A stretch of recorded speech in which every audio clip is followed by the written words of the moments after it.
Marco did not sit down when Elena asked who built Black Harbor. He walked to the stove and turned off the burner beneath the untouched sauce.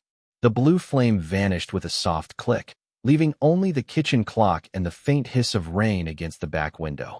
Burned paper still scented the room, sharp beneath garlic and tomatoes. Ronan stayed near the doorway, silent, his dark coat damp at the shoulders. Elena held the second ledger against her chest. Say it. Marco gripped the edge of the stove. Black Harbor started as a protection fund. Your father's people put money in. Other families did too.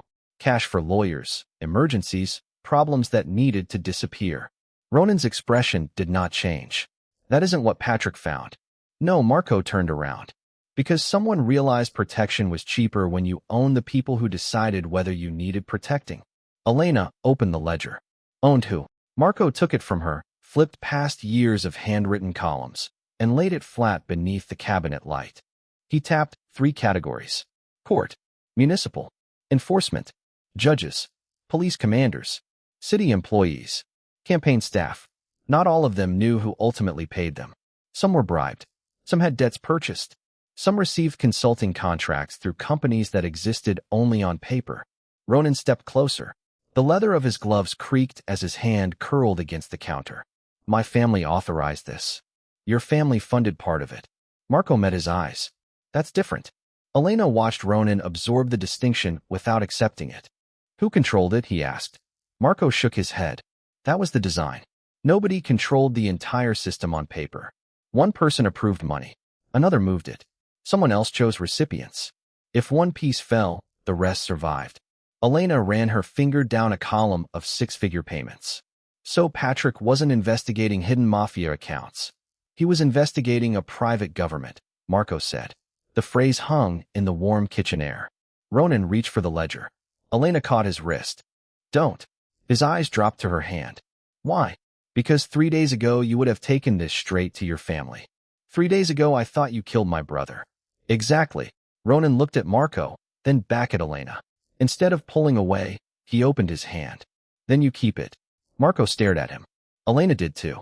Ronan removed the ring of keys from his coat pocket, separated a small brass key, and set it beside the ledger.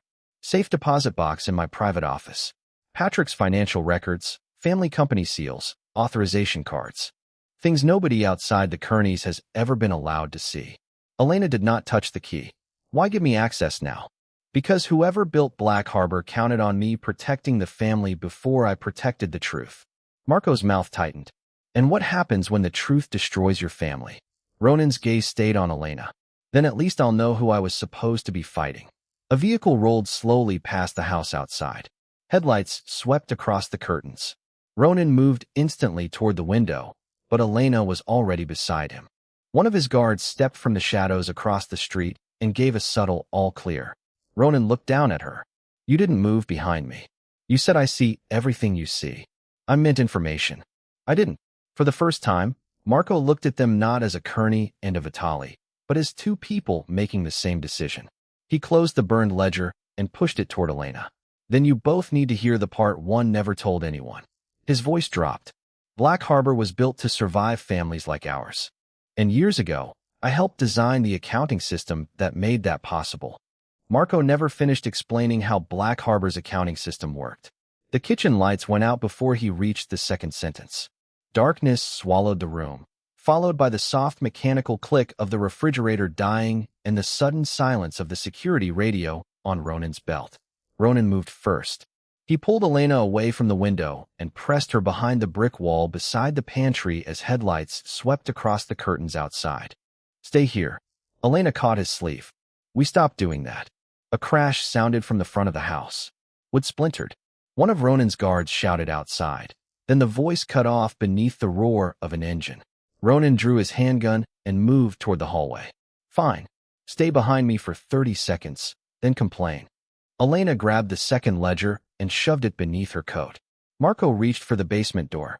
There's an exit through the cellar. Go, Ronan said. Both of you. They crossed the kitchen as another impact rattled the front windows. The air smelled of burned paper, garlic, and cold rain blowing through broken glass somewhere in the house. Marco opened the basement door. A man stepped out of the darkness below. Elena barely saw the black jacket before Ronan slammed the door against him. The stranger stumbled backward down 2 steps. Ronan locked the bolt and turned. Back door. Too late. The rear window exploded inward, not from gunfire, but from a metal canister that struck the tile and began spilling thick white smoke. Elena covered her mouth with her sleeve. Ronan kicked the canister beneath the sink and shoved a wet dish towel into her hand. Breathe through that. Marco coughed hard beside the stove. Ronan grabbed him by the shoulder and pushed him toward the dining room. Move. They made it 6 feet before the front door burst open. 2 masked men entered through the hall. Ronan put himself between them and Elena, forcing the attackers backward with controlled movements while Elena pulled her father toward the side entrance. No shots. Too close. Too many houses nearby. Whoever had come wanted someone alive. Elena reached the mudroom door and threw it open. Cold rain struck her face. Dad, go. Marco stepped onto the back walk. A black van rolled from the alley without headlights. Its side door opened. Ronan, Elena shouted. He turned at exactly the wrong moment. One attacker drove a shoulder into him from behind, knocking him against the dining room arch. Elena ran toward Marco. A masked man jumped from the van, caught her father around the arms, and dragged him backward. Marco fought, kicking against wet pavement. Elena, don't. She grabbed his hand. For 1 second she had him. Rain ran between their fingers. Then another man seized Marco from inside the van and pulled harder. Elena's grip broke. Ronan came through the doorway, shoving one attacker aside and sprinting into the alley. The van accelerated. He ran after it for half a block, shoes striking flooded asphalt, but the taillights vanished around the corner. Elena stood in the rain holding nothing except one of her father's shirt buttons. Ronan returned breathing hard, water dripping from his hair and dark coat. She looked at him once, then at the empty alley. Your men? Both alive. Their radios were jammed. So they knew your security. Ronan's jaw tightened. Elena pulled the ledger from beneath her coat. It was still dry. Marco had been taken, but the book remained. A phone began ringing inside the kitchen. Not Elena's. Not Ronan's. Marco's landline. They looked at each other. Ronan entered first and lifted the receiver, putting it on speaker. A distorted voice filled the smoke-thick room. Elena Vitale has something that belongs to us. Elena stepped closer. Where is my father? Alive. The voice paused. For now. Ronan's hand tightened around the receiver. You want the ledger? The ledger. The Black Harbor files. And Ronan Kearney. Elena looked at him. Ronan did not hesitate. Tell me where. The voice gave a location and a time. Midnight tomorrow. Then the line went dead. Elena stared at Ronan. They asked for you. He set the receiver down. Good. Good. Ronan looked toward the alley where Marco had disappeared. Because now they've given me a way to get close enough to bring your father home. The burner phone began ringing at 11:07 the next morning, exactly 13 hours before the exchange. Elena crossed the safe-house kitchen before Ronan could reach it. Gray daylight pressed through the high warehouse windows, and the room smelled of fresh coffee, gun oil, and rain drying from their coats near the heater. She answered on speaker. Let me hear my father. Static filled the line. Then Marco's voice came through, rough but steady. Elena, don't give them anything. A sharp sound interrupted him, followed by silence. Elena's fingers tightened around the phone. Ronan stood across the steel table, completely still. Marco, she said. The distorted voice returned. He's alive. Whether he stays that way depends on how well you follow instructions. Elena looked at Ronan. You already gave us a location. That changed. Ronan reached for the phone. Elena pulled it away. Why? Because Ronan Kearney started moving people into position before sunrise. Ronan's jaw locked. Whoever was speaking had eyes on them. Elena walked to the security monitors and scanned each exterior feed. Empty alley. Empty loading dock. Wet pavement shining beneath pale morning light. Call them off, the voice said. Every car. Every man. Every camera you placed near South Halstead. Ronan took out his phone. Elena caught his wrist. Wait. They have your father. And they want you making decisions fast. She turned back toward the burner. What exactly do you want at midnight? The reply came without hesitation. The original Black Harbor ledger. Every digital copy. Every backup. And Ronan. Elena's gaze moved to him. Ronan did not react. Why Ronan? She asked. Because he was supposed to solve our problem for us. The words changed the air in the room. The heater clicked off, leaving the warehouse unnaturally quiet. Elena lowered the phone slightly. By killing me. Exactly. Ronan's hand flattened against the table. The voice continued. Instead, he protected you. That makes him a liability. Elena looked at the man who had once entered her apartment convinced she deserved to die. Now someone wanted him delivered because he had refused to finish that job. And if I give you everything? She asked. Marco walks away. How do I know? You don't. Elena's mouth hardened. Then your deal is worthless. Ronan looked at her sharply. She continued before he could interrupt. You need Black Harbor destroyed, and you need Ronan under control. That means my father is the only leverage you have over both of us. You won't hurt him before the exchange because then you lose everything. Silence answered her. Ronan's eyes narrowed, not at the phone, but at Elena, watching her turn the balance inch by inch. You sound confident, the voice said. I'm an accountant. I know when someone's bargaining position is overvalued. The line crackled. Midnight. Old freight terminal on the South Branch. Elena carries the ledger. Ronan comes unarmed. No Kearney security within 1 mile. And the files. Bring the drive. Elena glanced toward the Black Harbor USB sitting beside Patrick's phone. I want proof my father is there before I step out of the car. You'll get 30 seconds. 5 minutes. 1. 3. Another pause. 2. Elena answered immediately. Done. Ronan stared at her. The caller was not finished. One more condition. If Ronan doesn't walk through that door beside you, Marco disappears permanently. The call ended. Elena placed the phone on the table. Ronan picked up his own device and began canceling the teams he had positioned around the terminal. What are you doing? She asked. Following the terms. Since when? Since your father became the price. Elena stepped between him and the security console. No. They think they're buying you with him. Ronan met her eyes. They are. Elena took his phone from his hand and shut it off. Not unless I decide you're for sale. The burner phone began ringing at 11:07 the next morning, exactly 13 hours before the exchange. Elena crossed the safe house kitchen before Ronan could reach it. Gray daylight pressed through the high warehouse windows, and the room smelled of fresh coffee, gun oil, and rain drying from their coats near the heater. She answered on speaker. Let me hear my father. Static filled the line. Then Marco's voice came through, rough but steady. Elena, don't give them anything. A sharp sound interrupted him, followed by silence. Elena's fingers tightened around the phone. Ronan stood across the steel table, completely still. Marco, she said. The distorted voice returned. He's alive. Whether he stays that way depends on how well you follow instructions. Elena looked at Ronan. You already gave us a location. That changed. Ronan reached for the phone. Elena pulled it away. Why?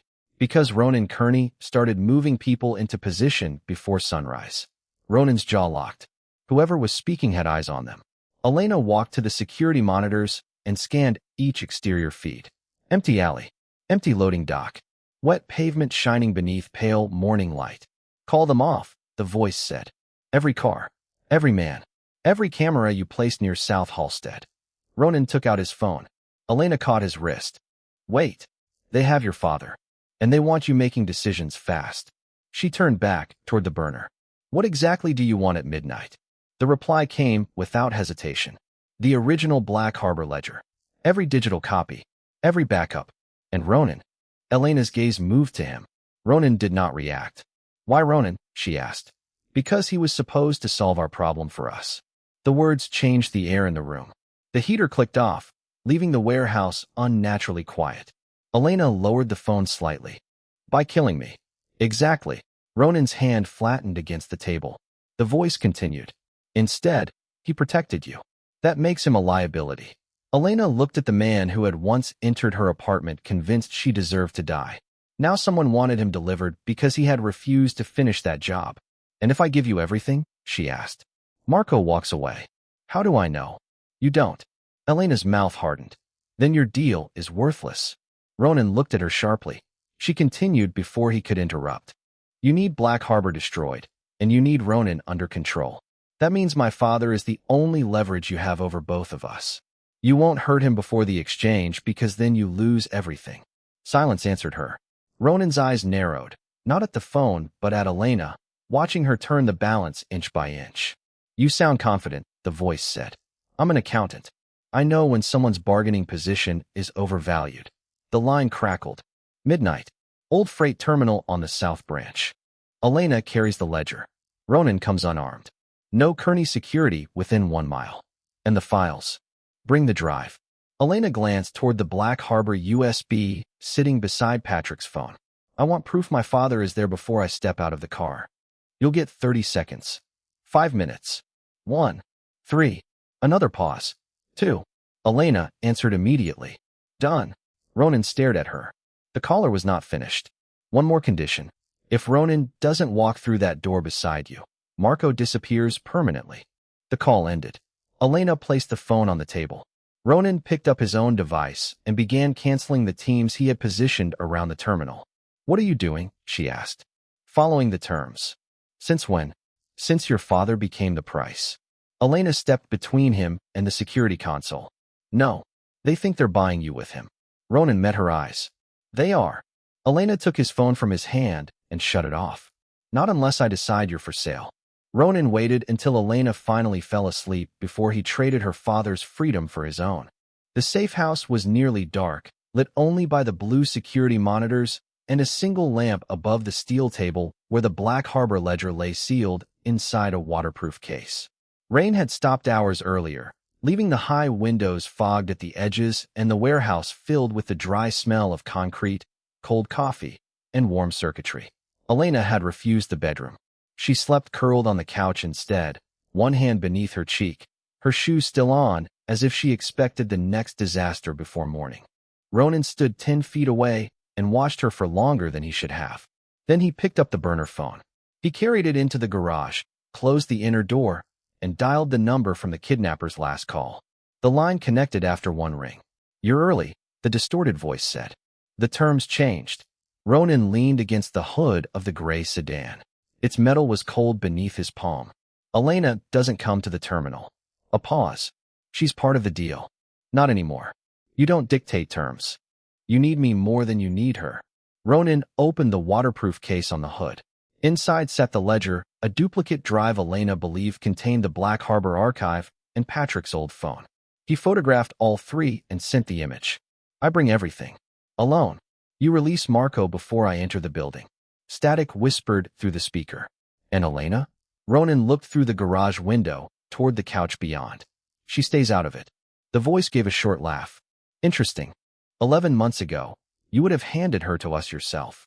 Ronan's jaw tightened. 11 months ago, I believed your lie. And now you get me instead. He ended the call before they could answer. Then he started dismantling his own security. Ronan removed the tracker from his watch and dropped it into a delivery truck scheduled to leave the district at dawn. He disabled the location beacon in the sedan, erased the terminal coordinates from the safehouse console, and sent Walsh a message ordering every Kearney team to remain away from the South Branch until morning. One by one, the systems Elena had learned to rely on went dark. At 11:18 p.m., Ronan changed into black clothes, left his handgun locked in the weapons drawer, and placed the garage keys beside Elena's untouched coffee mug. He was halfway to the steel door when her voice stopped him. You forgot something. Ronan turned. Elena stood beside the couch holding the waterproof case. Her hair was loose around her shoulders, and the warehouse floor felt cold enough that her bare feet curled slightly against the concrete. Give me that. No, Elena. She opened the case and lifted the drive. This is the decoy. Ronan said nothing. You were going without me. Yes. You canceled the teams. Silence. You removed your tracker. Yes. Elena crossed the room and set the case on the table hard enough to make Patrick's phone slide against the plastic. And what exactly was the plan after they released my father? You don't need the details. She stared at him. That answer worked better when you still wanted me dead. Ronan's expression shifted. Elena stepped closer. You were going to hand yourself over. If that gets Marco home, yes. Without telling me. Because you would stop me. Correct. Ronan reached for the case. Elena put both hands over it. Move. No. Your father has less than an hour. Then we use the hour. Ronan's voice hardened. There is no version of this where I gamble with his life because you don't like the cost. Elena looked at him across the table. The man who had once considered her life expendable, now offering his own as payment for hers. You don't get to decide your life is worth less than mine, she said. I'm not. Ronan's hand covered hers on the case. I'm deciding that if one of us walks into that terminal, it's me. Elena waited until Ronan reached for the waterproof case, then slammed her palm onto the garage control switch behind him. The steel door dropped with a thunderous crash, sealing the exit as red warning lights washed the safe house walls. Ronan spun toward her. Open it. No. The motor clicked into its lock, and the smell of hot metal mixed with cold concrete and the coffee that had gone stale on the kitchen counter. Elena held up the small control key she had pulled from the panel minutes earlier. You're not trading yourself for my father. Ronan crossed the room. We have 38 minutes. Then stop wasting them trying to make me helpless. This isn't about helpless. You disabled the trackers, canceled your men, created a fake drive, and planned to disappear without telling me. Elena backed toward the steel table, keeping the key beyond his reach. That's not protection. That's you deciding I can survive losing you because you don't want to watch me take a risk. Ronan stopped. The words hung beneath the low electrical hum of the security monitors. Marco is your father. Exactly. Which makes this my decision too. They asked for me. They also asked for the ledger, and I'm the one who understands why. Elena grabbed the waterproof case, opened it, and pulled out the decoy drive. You were going to walk into their terminal with something they can test in 30 seconds. The moment they realize this is fake, they keep my father, and they keep you. Ronan's eyes narrowed. The real file stays safe. Wonderful. We lose 2 people instead of 1. He reached for the case. Elena stepped aside and tossed the decoy drive onto the concrete. It cracked beneath the heel of her boot. Ronan stared at the broken plastic. What did you just do? Ruined your plan. Elena. His voice dropped into the tone that once would have made half his organization move without question. She opened a drawer beneath the security console and pulled out the real Black Harbor USB. I made another one. Ronan looked from the drive to her. While you were pretending not to watch me sleep. She plugged it into the laptop. A login screen appeared. Encrypted. If anyone copies it, opens it on the wrong machine, or enters the wrong password twice, it wipes itself. You're taking that into the terminal? We are. No, Elena typed another command. The garage door behind Ronan rose 6 inches, then stopped. Say that again. You are not walking into. She pressed a key. The door rose another foot. Ronan looked toward the opening, then back at her. You rewired my controls. I had time. You were asleep. I was pretending.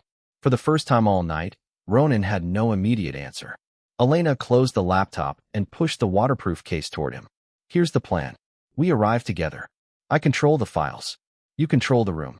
We verify my father is alive before either of us crosses the final door.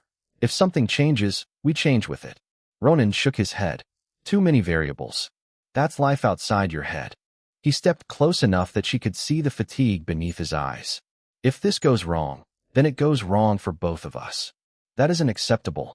Elena's voice softened, but she did not move. You came into my apartment believing you had the right to decide whether I lived. You don't get to fall into the opposite mistake and decide what risks I'm allowed to take. The warehouse went quiet except for rainwater dripping from a gutter outside. Ronan looked at the crushed decoy drive, the encrypted laptop, then Elena.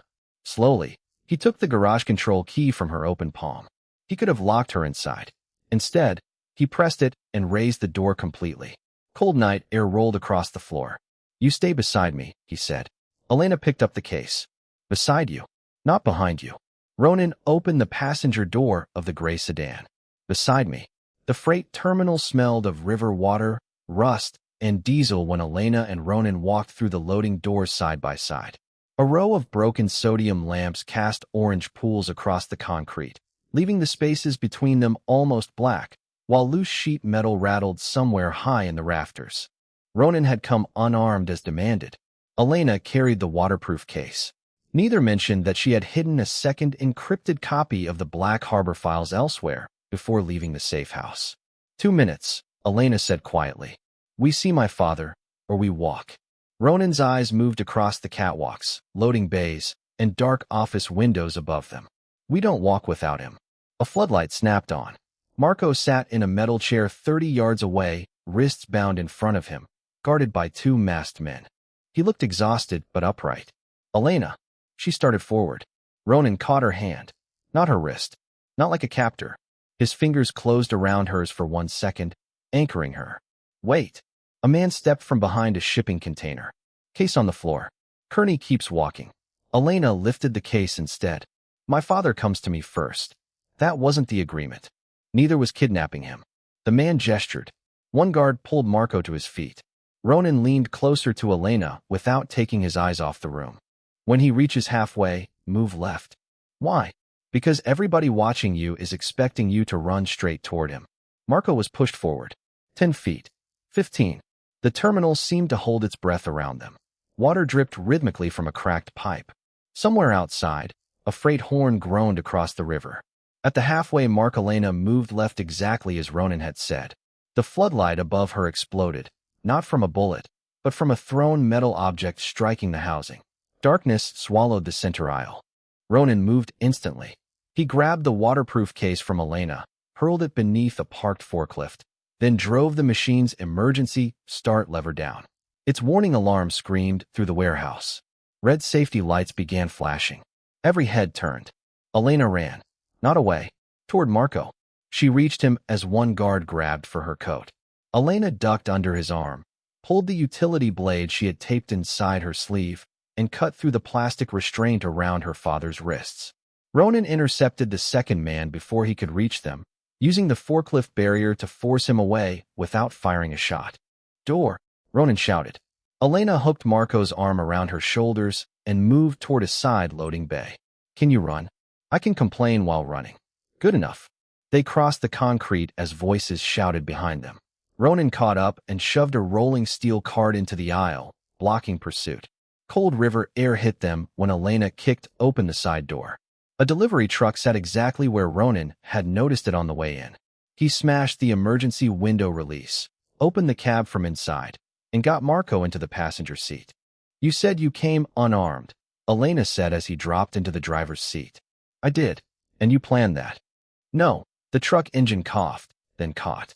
I adapted. Elena climbed between them as Ronan drove through a chain gate and onto the service road. Only when the terminal disappeared behind warehouses did Marco speak. They wanted you two alive. Elena turned toward him. How do you know? Because they kept asking whether Ronan would come willingly. Ronan's hands tightened on the wheel. Marco reached into his torn coat and pulled out something he had taken from the room where they held him. A folded invoice stamped with a red crest. Ronan glanced at it once. Elena recognized the emblem from Chicago business records. Belandi Imports. Italian. Too obvious. She unfolded the invoice beneath the dashboard light. The company name was real, but the routing number printed below, it belonged to one of the shell entities from Black Harbor. Ronan slowed the truck. They wanted us to find that. Elena looked back toward the terminal, now only aglow against the low clouds. To make you think the Bellandis took my father. And make my family retaliate, Ronan said. Marco's voice came quietly from beside her. Not just your family. Elena looked down at the forged invoice. Someone had kidnapped her father, demanded Ronan, and staged the entire terminal to point toward an Italian syndicate. Ronan turned onto an empty industrial road and finally looked at Elena. This wasn't a ransom exchange. She folded the invoice shut. No red taillights reflected across the wet pavement behind them as another vehicle appeared 3 blocks back and matched their turn. Ronan pressed the accelerator. It was the opening move of a war. The first explosion hit a Kearney warehouse before Ronan could get Marco off the road. Orange light flashed across the truck's windshield 3 blocks ahead, followed by a low concussion that rattled the dashboard and sent a flock of birds spiraling above the river. Ronan braked hard. Tires hissed over wet pavement. Elena caught the seat with one hand and Marco with the other as smoke began climbing behind the rooftops. That's ours, Ronan said. His phone started vibrating before the truck fully stopped. One call, then another, then 6 messages stacked across the screen. Kearney storage facility hit. 2 vehicles seen leaving. Belandi markings recovered. Retaliation requested. Ronan read the last line twice. Elena already knew what it meant. They planted more evidence. Marco coughed beside her. And your people are going to believe it. Ronan dialed. Walsh, nobody moves against the Bellandis. Static crackled through the speaker before Declan Walsh answered over shouting and alarms. Too late. Seamus has 3 crews assembling. Ronan's hand tightened around the phone. Stop them. They're not taking orders from me. Then tell them the order comes from me. A pause. Some of them don't think it does anymore. Elena looked at Ronan. The light from the burning warehouse flickered orange across one side of his face. Drive, she said. He looked at her. Where? To your people. If they think you abandoned them for me, calling won't fix it. Ronan accelerated. Marco was transferred 10 minutes later to 2 guards Ronan trusted, and Elena refused to go with him. You're the reason they think I've lost control, Ronan said as the gray sedan replaced the stolen truck. Exactly why I need to be there when you prove otherwise. That could make it worse. Then we make it worse together. They reached the Kearney operations garage 17 minutes later. Engines idled beneath concrete beams. Men loaded equipment into black SUVs while the air smelled of gasoline, wet wool, and smoke drifting in from the river. Seamus stood beside the lead vehicle. Finally, he said, we hit the Bellandis before dawn. Ronan walked directly into the center of the garage. Elena stayed at his side. Conversation died around them. Nobody leaves, Ronan said. Seamus gave a humorless laugh. One of our buildings is burning. Because somebody wants this reaction. You have proof. I have a forged Bellandi invoice from the same people who kidnapped Marco Vitale. Seamus looked at Elena. Convenient that every answer now comes through her.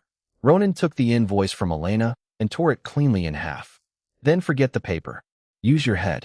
Whoever attacked us knew where our security was weakest, knew how to imitate Bellandi routing, and knew exactly how quickly we'd retaliate. Seamus stepped closer. And what do you suggest? We wait while Italians hit us again. Elena spoke before Ronan could. No, you make them prove they did it. Several men turned toward her. Seamus's eyes hardened. This is not your room.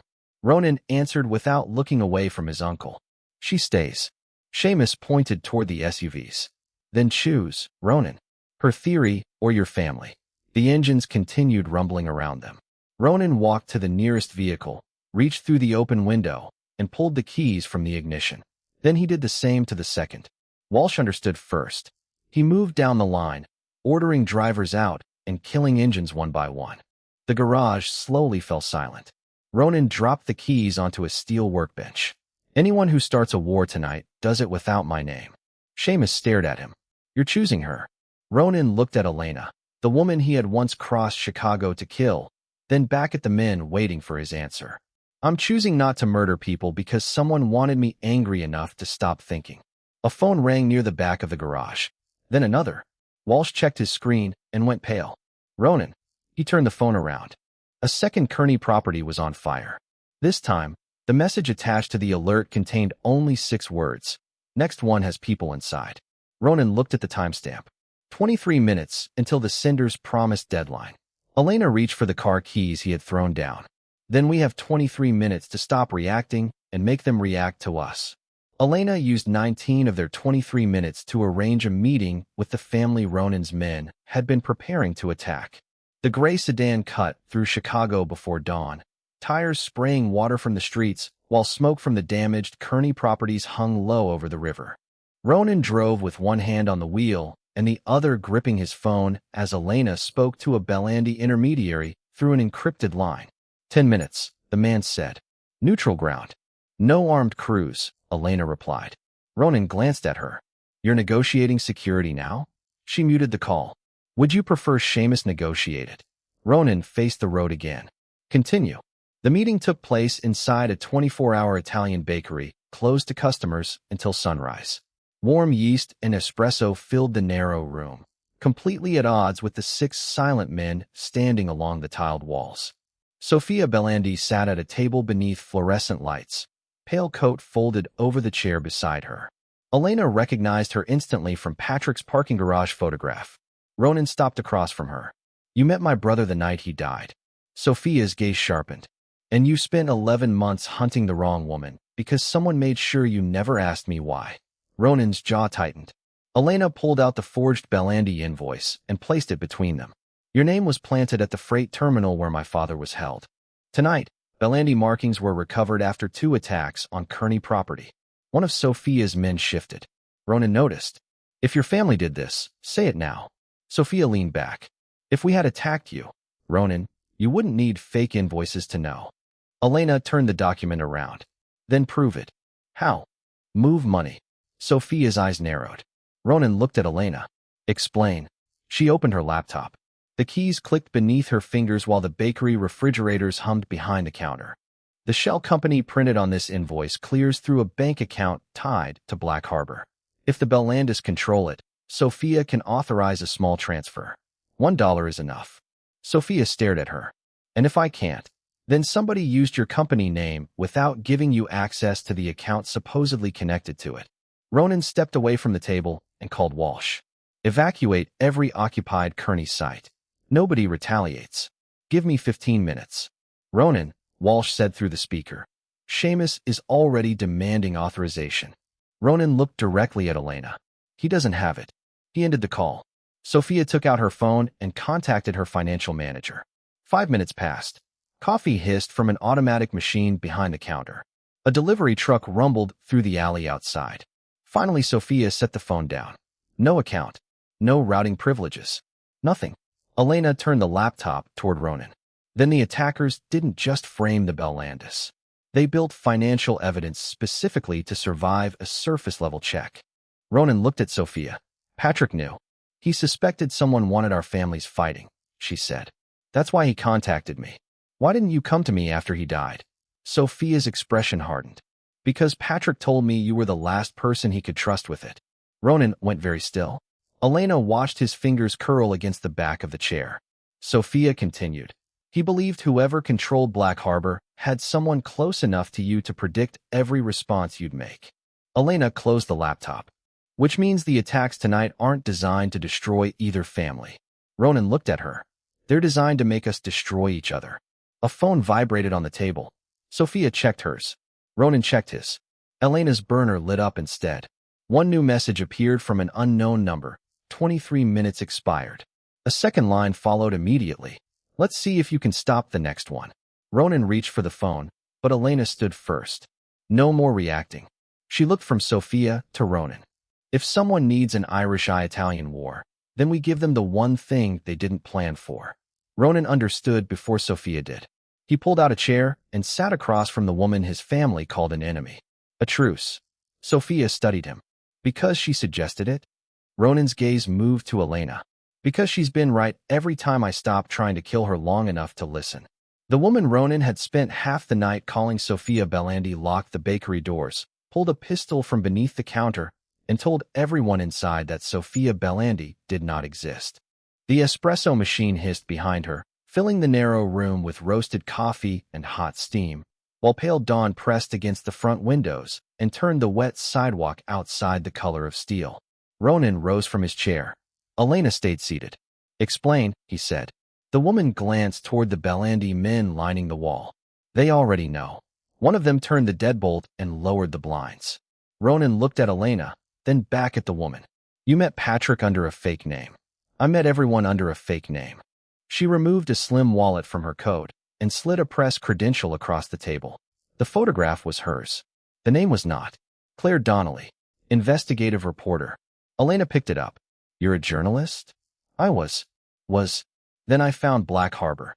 Claire poured the untouched espresso into the sink and opened a hidden panel beneath the register. Inside were notebooks, encrypted drives, and a compact camera wrapped in plastic. 3 years ago, I started investigating campaign donations tied to city contracts. Every trail disappeared behind consulting firms. Then Patrick Kearney contacted me. Ronan's voice sharpened. Why use the Belandi name? Because the real Bellandis needed someone who could move between political rooms without looking like a soldier, and I needed protection after people started following me. She gestured toward the men along the wall. They gave me a cover. Patrick believed I was Sophia because that was safer for both of us. Ronan took one step toward her. My brother died believing your lie. Elena stood immediately and moved between them. Ronan stopped before touching her. That mattered. Weeks earlier, he would have moved her aside. Now he waited. She's still talking, Elena said. Claire watched them both. Patrick knew the truth before he died. Ronan's eyes narrowed. What? Claire opened one of the notebooks and placed it on the table. The night in the parking garage, I told him who I was. I showed him what I had. She tapped a page covered in dates and payment references. He wasn't angry. He said deception was practically a family language. Elena almost smiled. Ronan did not. What did he give you? He asked. Claire looked at him carefully. A warning. About Black Harbor? About you. Ronan went still. The bakery refrigerators hummed beneath the silence. Outside, a bus rolled past, spraying water along the curb. Claire continued. Patrick said if anything happened to him, someone would make sure you blamed the wrong person because anger made you predictable. Elena felt Ronan's gaze shift toward her. Claire nodded once. He specifically worried they would point you toward someone innocent and let you do the killing for them. Elena folded her arms. They picked me. Yes. Ronan looked down at the table. His hand closed around the edge, then loosened again. Did Patrick know her name? No, not Elena specifically. Claire's eyes moved between them. But he knew the method. Ronan stepped away from the table and walked to the window. Pale light outlined his shoulders beneath the dark suit. Elena followed, stopping beside him rather than behind. You couldn't have known, she said quietly. I should have. That isn't the same thing. Ronan looked at her. I nearly killed you because somebody understood me better than I understood my own brother. Elena held his gaze, then stopped being the man they expected. Behind them, Claire closed the notebook. There's one more thing Patrick told me. Ronan turned. Claire's voice dropped. He said if you ever chose to protect the person they framed instead of destroying her, Black Harbor would know it had lost control of you. Ronan looked back at Elena, and this time he did not look away. Then they already know. Claire opened the bakery's basement only after Ronan agreed that whatever Patrick had left behind would belong to Elena as much as it belonged to him. The narrow stairs smelled of flour dust, old brick, and hot electrical wiring from the refrigerators above, while a bare bulb swung over their heads and threw restless shadows across the walls. At the bottom sat a fireproof document cabinet, a folding table, and an offline laptop wrapped in plastic. Claire unlocked the cabinet. Patrick gave me this 48 hours before he died. Ronan's eyes stayed on the sealed envelope she removed. You held it for 11 months. Because the instructions said I opened it only if you stopped hunting the person they framed. Elena looked at Ronan. He did not defend himself. Claire placed the envelope between them. Patrick's handwriting covered the front. If Ronan is listening instead of fighting, show him everything. Ronan broke the seal. Inside were campaign schedules, corporate ownership charts, photocopied checks, and photographs taken through restaurant windows.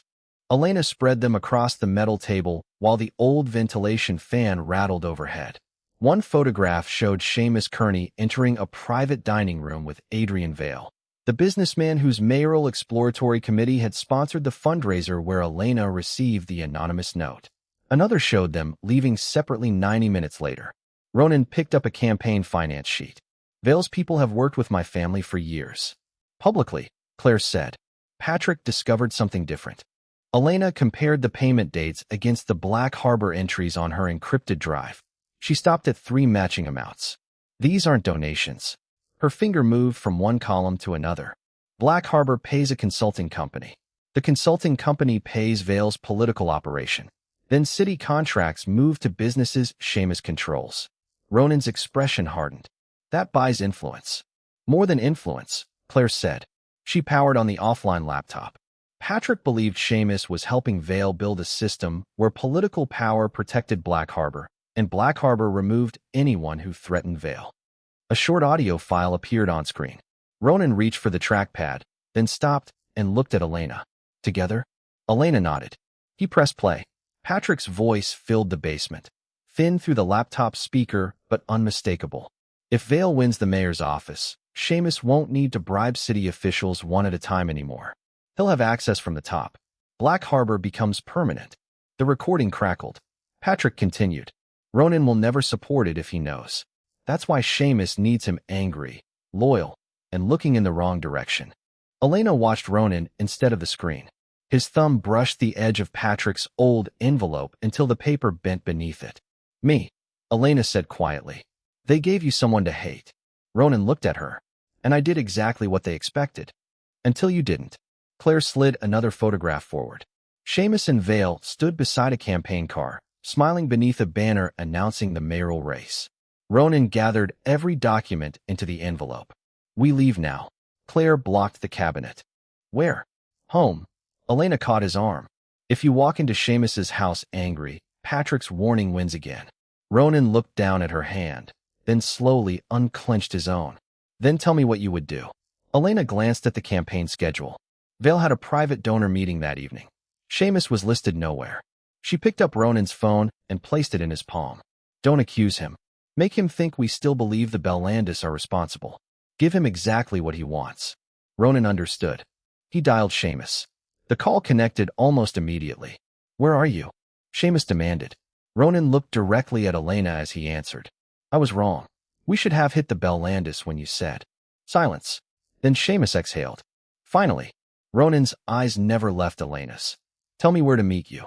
Seamus gave him an address. Elena checked the campaign schedule and turned the page toward Ronan. Same address. Same time. Ronan ended the call. This time there was no anger in his face, only calculation. He just invited me to Adrian Vale's private donor meeting. Elena folded Patrick's evidence into her coat. Ronan opened the basement door for her. Then tonight, my uncle thinks I'm coming back to the family. He followed Elena up the stairs. He's going to find out which side I chose.